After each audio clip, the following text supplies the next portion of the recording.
Your Graces, my lords, ladies and gentlemen, let me begin with a quote.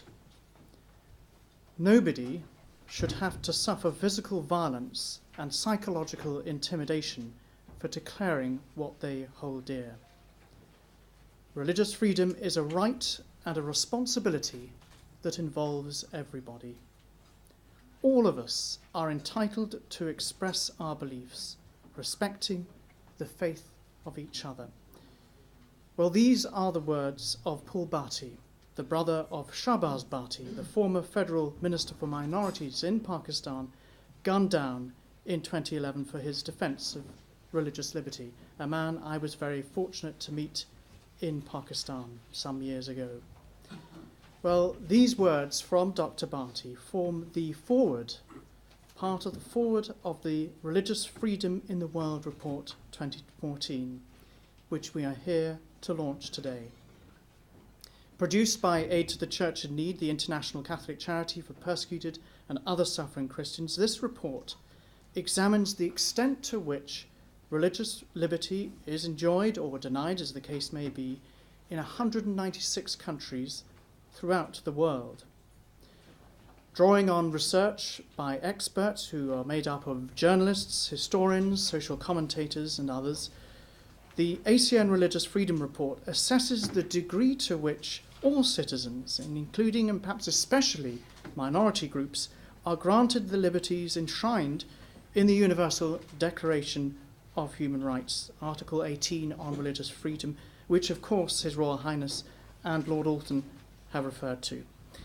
Examining the period autumn 2012 to summer 2014, the ACN Religious Freedom Report focuses on each country's legal and constitutional framework, the role of government and the political elite, culture and social attitudes, law and order, and the presence or otherwise of extremist activity. The research that we have collected has been corroborated with existing research, and it's my chance here to pay tribute to those research bodies that have contributed to our own findings here, most notably Open Doors and Christian Solidarity Worldwide. But this report also builds on the excellent work of the all-party parliamentary group on international religious freedom or belief, chaired by Baroness Elizabeth Berridge, who is with us today. Well, the full report, complete with its findings, will be available from 5 p.m. on this website, www.religionfreedomreport.org. And the report is actually available only online. But what we have done is to print an executive summary, and copies of the executive summary will be available for you to take when you leave the event today. As highlighted in the report's executive summary, perhaps the most significant finding emerging from the research is that religious freedom is compromised in one form or another in 116 of the world's 196 countries, as covered in the report. This means that in nearly 60% of countries, religious believers have faced restrictions concerning the free practice of their faith. These are people who face at least some impediment to expressing their faith or following their consciences fully and freely and without fear of consequence. This can range from Christian parents being arrested in Germany for homeschooling their children to the murder of whole families and villages in Syria and Iraq, solely because of the faith that they profess.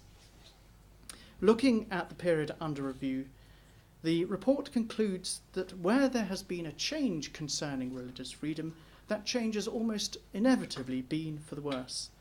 Indeed, looking at those 196 countries addressed during the course of the research, change for the better is only noted in 6 countries. By contrast, deteriorating conditions are recorded in as many as 55 countries, which make up 28% of the total. Taken as a whole, therefore, during the period under review, religious freedom around the world entered a period of serious decline. And hence this report confirms the impression given by the global media headlines of a rising tide of persecution aimed at marginalised religious communities. Our research has categorised countries into high persecution, medium persecution, and with two lower categories, one being of concern, and below that, countries of low persecution. You'll find that table at the back of the report.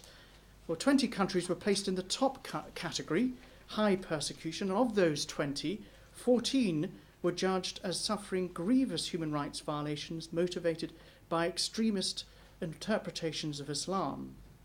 Also in the next category down, medium persecution, again militant Islam, emerged as a predominant concern in more than half the countries listed. And yet, at the same time, we should not fail to notice that Muslims were notable victims of persecution in Burma or Myanmar and a number of other countries.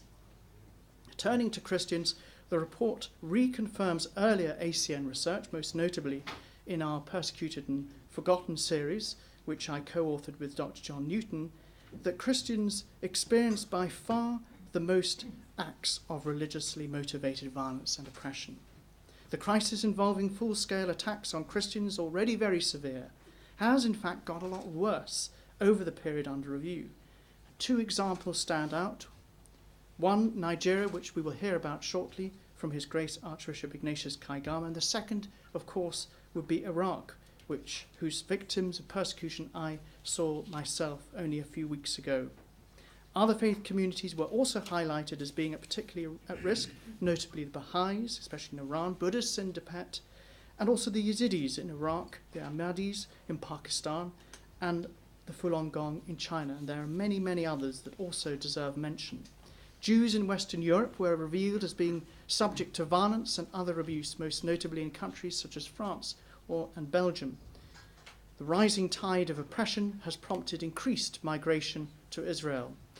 Discrimination against Jews in Europe is a symptom of a wider decline of religious freedom in the West as a whole, a key theme of this report.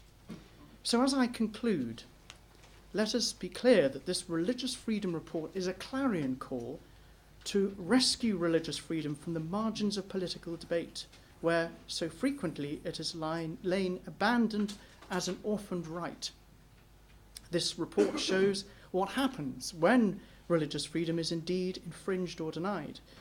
If we recognise that the denial of religious freedom equals discrimination in the workplace, false imprisonment, forced exodus, and the threat of massacre, then maybe we might take this right seriously. It is time to challenge religious illiteracy and ambivalence in the West and religious extremism in the East. And for this to happen, it requires a partnership, recognising rights and responsibilities incumbent upon us all. But while it is clear that the struggle for faith and freedom is won or lost in the local communities, it is religious leaders and governments who can perhaps make the most difference to reverse this decline of religious freedom. Religious leaders must stand together to condemn violence committed in the name of religion in government, must act against the perpetrators of religious intolerance and violence, and indeed, as the case may be, refuse to do business with them. Only by taking such steps will a future generation be able to say that religious freedom is an orphan right no more. Thank you very much. Thank you.